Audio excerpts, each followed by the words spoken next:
મહીસાગર જિલ્લામાં આશ્રમ શાળામાં શિક્ષિકાને બદલે તેની માતા ફરજ બજાવતા હોવાનું પકડાયું. આમ ફરી એક વખત ભારતીય શિક્ષિકા આશ્રમ શાળામાં શૈક્ષણિક કામગીરી બજાવતી હોવાનો વિડીયો વાયરલ થતા શૈક્ષણિક જગતમાં હડકંપ.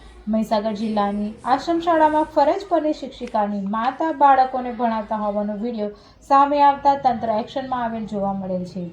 સંતરામપુર તાલુકાના જાનવડ ગામ ખાતે આવેલ શ્રી નવયુવક ગામ વિકાસ મંડળ સંચાલિત આશ્રમ શાળામાં ફરજ પરની શિક્ષિકા રીટાબેન પટેલ છેલ્લા કેટલાક મહિનાઓથી આ શાળામાં ફરજ બજાવતા નથી ને તેમના સ્થાને રીટાબેનની માતા ચંદ્રિકાબેન આ આશ્રમ શાળામાં જઈને બાળકોને ભણાવવાનું કામ કરે છે.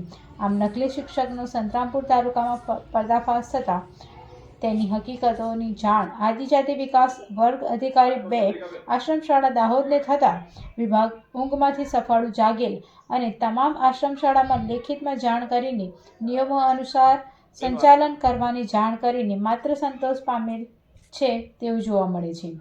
ચર્ચાતી લોકવાયકા મુજબ આ શિક્ષિકા તેમના બાળકોને ભણાવવા જિલ્લા બહાર હોય તે જ શાળામાં નથી આવતા અને તેમના સ્થાને શિક્ષિકાની માતા ચંદ્રિકાબેન શાળામાં આવે છે. ચંદ્રિકાબેન પટેલ કે જેઓ રિટાયર્ડ શિક્ષિકા છે તેઓ બાળકોને ભણાવતા હોય તેવો વિડીયો કેમેરામાં કેદ થયો છે અને આ ભાંડો ફૂટતા તેઓ નકલી શિક્ષિકા ચંદ્રિકાબેન શાળા છોડીને રવાના થઈ ગયા હતા. નવપ્રભા ગુજરાત ન્યૂઝ નિશા.